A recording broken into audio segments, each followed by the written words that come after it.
BJP में है, BJP में रहेंगे।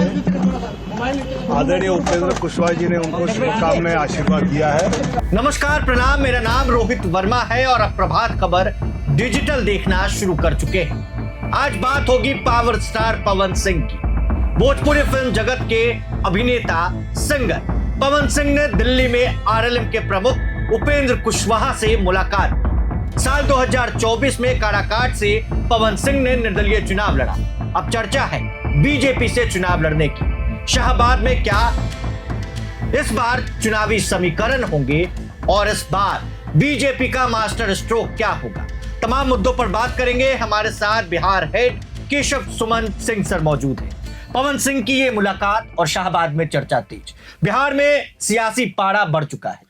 बिल्कुल रोहित, देखिए बिहार में सियासी पारा तो बढ़ना लाजमी है, क्योंकि ऐसे समय में जिस वक्त ये उपेंद्र कुशवाहा से पवन सिंह की मुलाकात होना, एक ये कहा जा रहा था कि दोनों के बीच कांटे की टक्कर है और एक अदावत है उन दोनों के बीच, लेकिन अब ये अदावत यहाँ पर खत्म होती हुई नजर आ रही है। आप साफ तौर पे देख सकते हैं कि जिस तरीके से काराकाट में पवन सिंह की वजह से हार झेलने वाले उपेंद्र कुशवाहा अब पवन सिंह से मिल रहे हैं। यानी सीधे तौर पे कहा जा रहा है कि बीजेपी ने अपना जो मास्टर प्लान है वो सेट कर लिया है और इसके पीछे पूरा जो मास्टर प्लान है वो कहीं ना कहीं अमित शाह का है। अमित शाह को ये जिम्मेदारी थी कि शाहबाद का जो क्षेत्र है, जहां पिछले 2 चुनावों से लास्ट विधानसभा चुनाव यानी 2020 और उसके बाद 2024 का लोकसभा चुनाव, यहां उसे करारी शिकस्त झेलनी पड़ी, जिसका नतीजा है कि अब शाहबाद खुद बीजेपी के लिए एक वो चुनौती बना हुआ था जिसे जीतना, जिस पर विजय पाना, जिससे कब्जे में लेना अमित शाह के लिए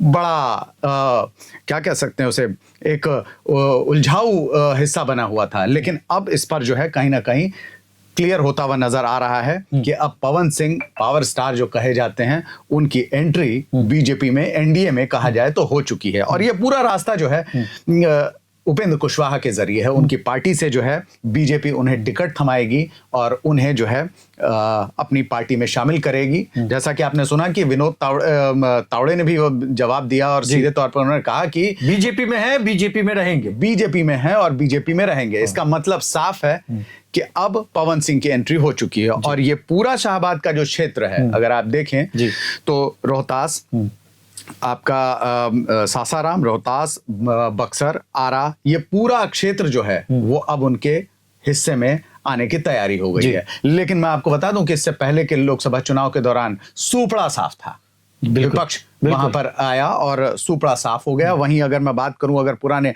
आंकड़ों की बात करूं, तो मैं आपको यह भी बताना चाहूंगा कि बीते चुनाव के दौरान बक्सर, रोहतास और कैमूर जिले में खाता भी नहीं खुला था विधानसभा चुनाव के दौरान, ये जो साल 2020 का था।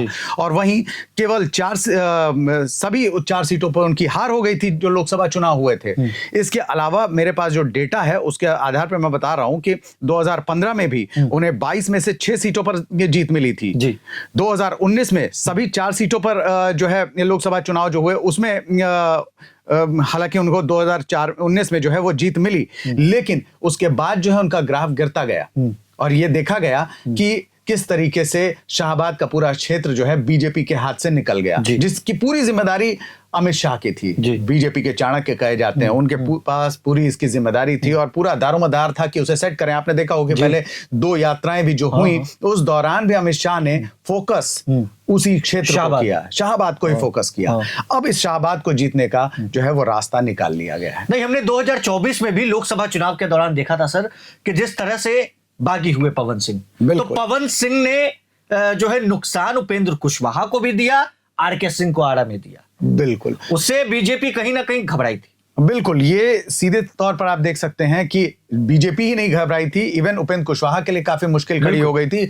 वो चुनाव हार गए। वहां पर आपने देखा कि चुनाव हार गए और जिसका ठीकरा जो है वो सीधे पवन सिंह पर था। पवन सिंह चुनाव लड़ना चाहते थे काराकाट से, वहीं उनको बंगाल भेज दिया गया। लेकिन उन्होंने वहां पर न आने की बात कही, न जाने की बात कही, लेकिन वहां उन्होंने अपना नामांकन आजमाइश उन्होंने आजमाया। लेकिन अब स्थिति ये हो रही है कि अब बात बन गई है और ये बीजेपी के लिए बहुत ही माइलेज वाला पॉइंट है। चलिए अभी ये भी समझ लेते हैं, जो चर्चा हो रही है, जो इनपुट्स आपके पास आ रहे हैं, उसके अकॉर्डिंग पवन सिंह कहां से चुनाव लड़ सकते हैं? देखिए पवन सिंह, हालांकि हमारे पास जो करीबी सूत्र हैं वो बता रहे हैं कि पवन सिंह जगदीशपुर से चुनाव लड़ सकते हैं। और हमारा प्रभात खबर इस बात को पहले कह रहा है कि जगदीशपुर से ज्यादा उनकी संभावना है चुनाव लड़ने की, लेकिन बीजेपी और पवन सिंह की भी इच्छा है कि वो कहीं से भी लड़ सकते हैं, लेकिन जगदीशपुर अगर वहां से चुनाव लड़ते हैं तो इनको ज्यादा फायदा होगा। और खास करके वो इलाके जहां राजपूत बहुल इलाके हैं वहां से उनके चुनाव लड़ने की संभावना है। तो ऐसे में माना जा रहा है कि जगदीशपुर से एक बार पवन सिंह यहाँ पर ताल ठोकते हुए नजर आएंगे और अपनी ताकत दिखाते हुए नजर आएंगे।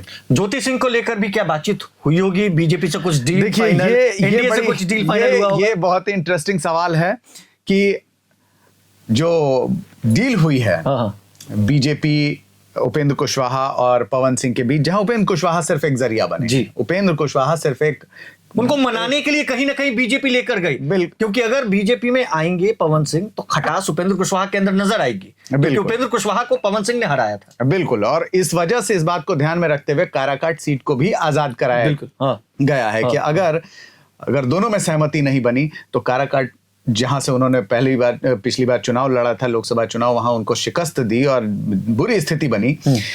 लेकिन अब इस दोनों समीकरण को साध लिया गया। कंडीशन ये बन रही है कि जो डील हुई है उसमें 2 सीटें पवन सिंह ने मांग ली है।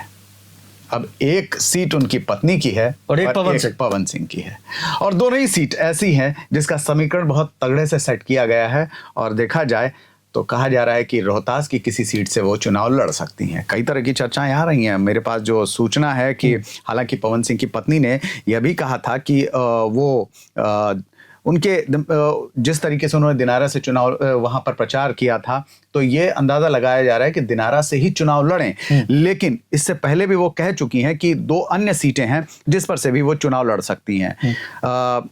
एक देहरी की है और नवीनगर की भी है। काराकाट से वो चुनाव नहीं लड़ेगी। अब काराकाट, जाहिर सी बात है कि समझौते हो चुके हैं, बात बन चुकी है, और ये उपेंद्र कुशवाहा के लिए छोड़ दिया जाएगा। तो फिलहाल तो यही समीकरण है, और भी बहुत सारी चीजें अंदर पक रही हैं, चल रही हैं, छन रही हैं। अब हम लगातार बताते रहेंगे। पावर स्टार को आखिर पावर क्यों कम करना पड़ा? उपेंद्र कुशवाहा के सामने जाकर जो तस्वीरें लोग देख रहे हैं, ट्विटर पर, फेसबुक पर तस्वीरें आ रही हैं पैर छूते हुए पवन सिंह। अब बिल्कुल, पवन सिंह तो कहते हैं ना भाई, कैमरे के सामने छमकौला से हुई। तो अब क्या चुनाव में क्या छमकौला से ना, चुनाव में तो समीकरण से हुई वाली बात है, और समीकरण यहाँ सेट होते नजर आ रहे हैं। आपने देखा होगा कि पावर स्टार पवन सिंह इस बार कहीं दुर्गा पूजा में नजर नहीं आया। आमतौर पर ये उनका ऐसा समय होता है जब वो अपने फैंस के बीच होते हैं, लेकिन इस बार वो जनता के बीच नजर आ रहे। एक वीडियो भी इंस्टाग्राम पर मैंने खुद भी देखा, आपने भी देखा होगा। उनके गाँव में किसी का देहांत हो गया, उसके घर पर वो गए, फिर वो अपने डॉक्यूमेंट्स को पूरा करते हुए नजर आए। कोर्ट में बैठकर वो देख रहे हैं, डॉक्यूमेंट्स को साइन कर रहे हैं। मतलब तैयारी पवन सिंह ने कमर कस ली है, और बस अब जो है वो आगाज होने वाला है, क्योंकि अब समय कुछ बचा नहीं है। और पूरे तौर पे ये कहा जा सकता है कि अगर ये जो अभी आपने आज सुबह से तस्वीरें देखी, कल रात में सबसे पहले हम लोगों ने इस सूचना को अपने प्रभात खबर पे भी लगाया और इस खबर को ब्रेक किया कि कल सुबह मुलाकात हो सकती है पवन सिंह और उपेंद्र कुशवाहा के जरिए बीजेपी में शामिल होने की जो चर्चा थी वो अब वो क्लियर हो चुकी है, बीजेपी में वो शामिल हो चुके हैं। तो अब ऐसे में नए सियासी समीकरण यहाँ आपको देखने को मिलेंगे, और शाहबाद में एक बार फिर से बीजेपी अपना झंडा बुलंद करती हुई नजर आएगी। बिहार की राजनीति के लिए काफी अहम आज का दिन माना जा रहा है, क्योंकि पावर स्टार पवन सिंह इसमें है, और यहाँ पर राजपूत वोटों को जो रिझाने की, जो बीजेपी की जो बीजेपी से राजपूत वोट जो शाहबाद क्षेत्र के थे वो नाराज लंबे समय से चल रहे थे, अब वो उनके पाले में आते हुए नजर आएंगे। बिल्कुल, अब चुनावी समीकरण को सेट करने के लिए और 2025 में चुनावी बिगुल को फूंकने के लिए बीजेपी का मास्टर प्लान तैयार हो गया है। पावर स्टार को चुनावी मैदान में उतारने की तैयारी और पावर स्टार के साथ उनकी शेरनी यानी ज्योति सिंह को उतारने की तैयारी बीजेपी ने, एनडीए ने पूरी कर ली है। उपेंद्र कुशवाहा के साथ मुलाकात के क्या मायने थे आपने जाना है। हमारे चैनल के साथ बने रहे, हमारे वीडियो को लाइक शेयर करना बिल्कुल भी ना भूले। आपका बहुत बहुत शुक्रिया। प्रभातखबर.com, विश्वास वही, रफ्तार नहीं।